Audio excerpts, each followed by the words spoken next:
Hello everybody, Pinstripe here, and welcome to the alpha version of Hogs of War. Today I want to go through the lost details of this build that we never got in the final version of the game, and when I talk about the finer details, I am of course referring to the buildings. Building a sentry. Today I've got several buildings to show you that showcase exactly what I'm talking about. When we look at the final version of Hogs of War, we see that the buildings are significantly simplified compared to their alpha counterparts, and it begs the question as to whether or not extra details would or could have worked in the final version of Hogs. So many of you will know this map as Uhillock, but the building and indeed its roofs are a little bit funky. Now the roofs are kind of messed up across all of the maps I'm going to showcase to you guys in this video, just because of the way that the editor is. But if we take a look inside, you'll see that there is plenty of space. It's very roomy, lots of Lebens around, and plenty of places to store your wealth. Want my money and thing, you know. I know sweat I got going on. I want to deal with the case proper. You know, see. Alright, let me explain. Plenty of room to house all of your, lovely weapon and health crates. And the added benefit, or at least it would be a benefit if it had stairs somewhere, is that there are additional layers, or I guess levels, to these buildings. We take a look inside this one. I mean, it's placed directly on top of the roof, so it doesn't have its own floor texture, and it's the same with this little crack shack. He getting on the bike with the whole fridge on him? Crackhead strength is real. Like, structurally, it doesn't really make much sense, but these are the kind of details that I just absolutely love. Now, there are two reasons as to why the final version of Hogs never got to see any of these sorts of buildings, or at least the more extravagant ones. And that's solely down to the AI and the poly count. Let's take this bus stop looking building as an example. If an AI were to position themselves inside this building, they would 99% of the time end up inflicting self-damage upon themselves.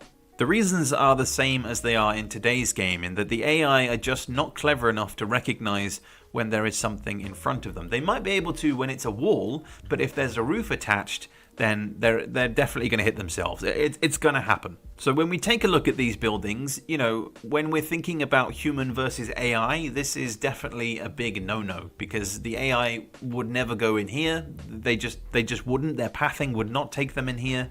But when it comes to human versus human, this is a perfect building, because you can then hide on the ground floor, you can go up the stairs and onto the second layer, which, with this roof here would offer you even more protection, and it just offers up way more opportunities to play the game in a different way.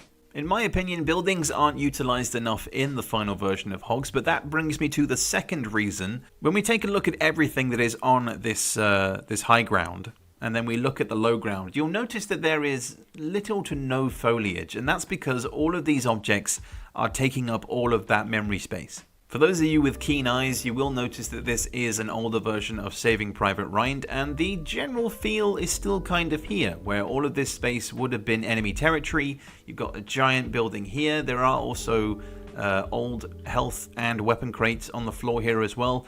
No idea what that thing is.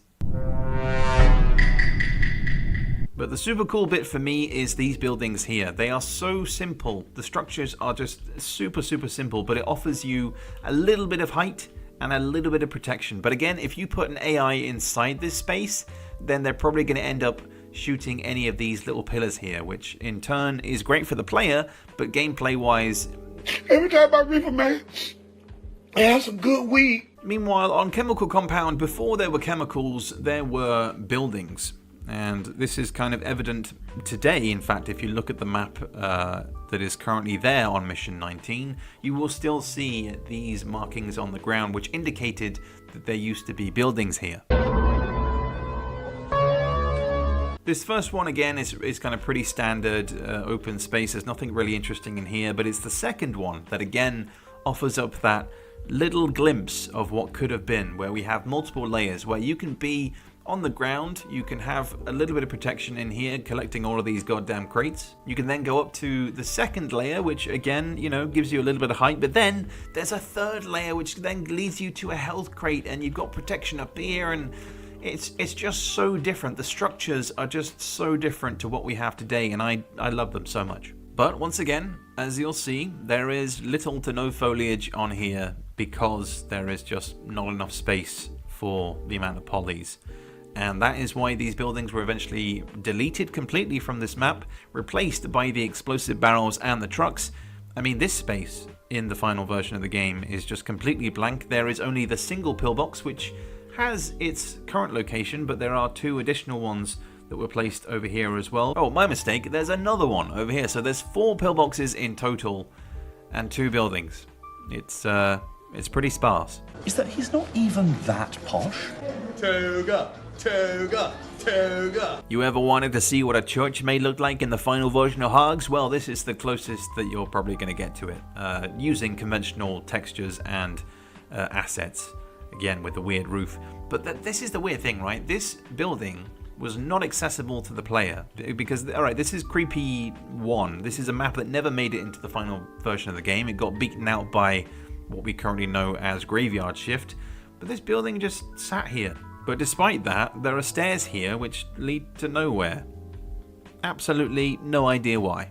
Meanwhile, on the village people, we have kind of the standard structure that is placed inside the center of the minefield. This is normally where the medal would be that you collect. But a cool thing which I have mentioned before in previous videos when I have covered this map is this structure here. Now, why is it important? Well, if you happen to have a copy of Hogs of War near you at this very moment, turn it over or look in the manual and look for the image of this building, which you will see. It has, I think, a pig on top of it that is shooting a rocket launcher. This is where that photo was taken. It's weird, I know.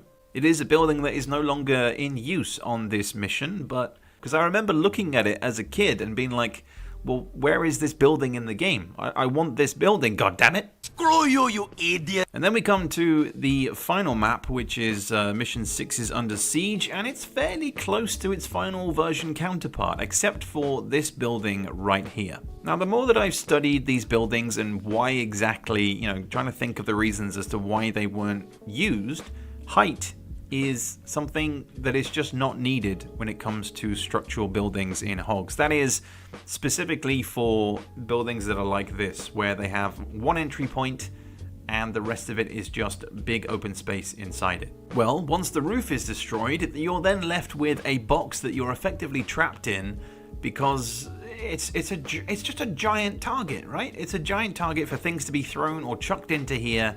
And if you've got a pig or multiple pigs in here, you are kind of screwed. And the height doesn't play or give you any real advantage. Granted, it is different when it comes to close quarters combat, but generally it seems unnecessary for a large open space that doesn't have additional layers or levels that the player can move up into. If you're stuck on the ground and you can't move up anywhere, having this additional height just doesn't make much sense. And that is exactly why when we look at the other buildings, you have multiple different options as to how you can deal with incoming projectiles. You can hide on the ground level, you can climb up and hide on the second level. So you have 2 layers of protection that are going to help you. But if you're in here and this wall gives way, then you are kind of screwed, because that in turn will knock down the roof. And yeah, you're left just completely open. Anyway, that's enough rambling from me. I hope you guys have enjoyed this showcase. It's unfortunate that due to the AI limitations and the lack of poly count that we never really got to see any of these kinds of large buildings in the final game. I may have explained my thinking for their possible additional limitations, but generally I find them really cool and inspiring when it comes to modding the game and trying to give you guys additional content, which hopefully will be very soon for multiplayer, so keep an eye out for that. But in the meantime, let me know your thoughts on everything in the comments below. Let's get a discussion going as we always do, and in the meantime, I will catch you guys later for the next one. He said it! He said it!